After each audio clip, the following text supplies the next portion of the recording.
How to add multiple fonts in one line in Squarespace. Hello guys and welcome to this new tutorial. In today's video I'm going to show you how you can add different fonts into only one line in your Squarespace website. So we are going to head over squarespace.com, sign in for an account and all of that, select the website, and you're going to find or end up seeing the dashboard of it here. Now what we're going to do is going to be very simple. Click on website and here we are going to click on pages. So I'm going basically here to head over the edit button. I am going to be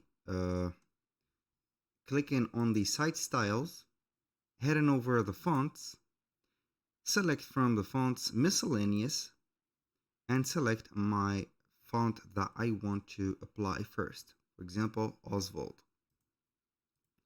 Now, what I'm going to do now is going to be very simple.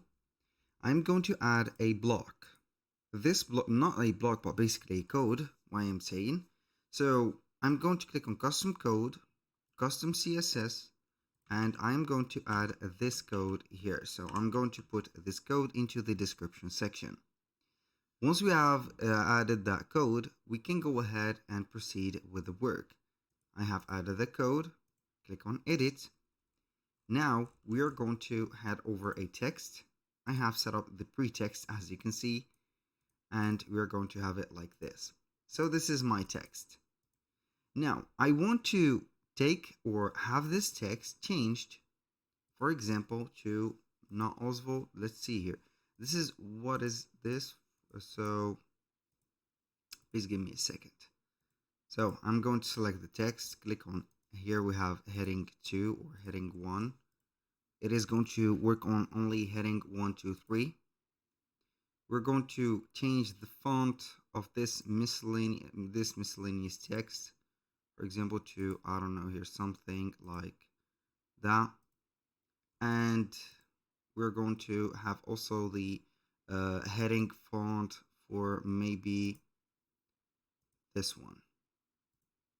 Now what we're going to do is go to the action.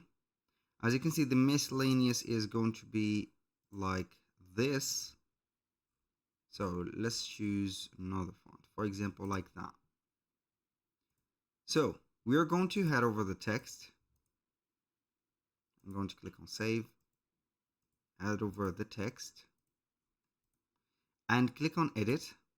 Select the part of the text that you want to change and click on the italic. You're going to see that it has changed. So it is going to be the same thing on here. If I click on italic, it is going to activate the second, as you can see here, font that we have activated. You can modify the miscellaneous font, which is going to be here, by heading over here, select another font, Oswald, for example. You're going to see that it is going to be changing to whatever we want. That was pretty much it for today's video. Thank you guys for watching. I hope that you have enjoyed the content, and I hope to see you soon on the next one.